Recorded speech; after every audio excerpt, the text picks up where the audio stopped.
ऐकी बरं बरं मग 100 रुपये देता ना मला तुम्ही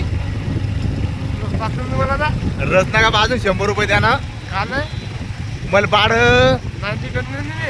90 काय 90 तुम्ही पेले राहू हा नाही 90 नाही देत ना मी आता रस पाजला आता रसाचं दुकान तर गावा ना कुठे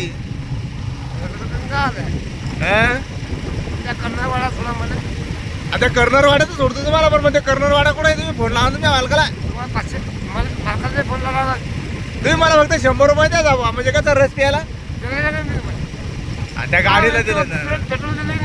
नाही पेट्रोलला दिलं तुम्ही बरं मग हो राजा बरं मग तुम्ही गाडी तुमचीच आहे ना गाडी तुमचीच आहे ना मग मी रस कसा प्यावा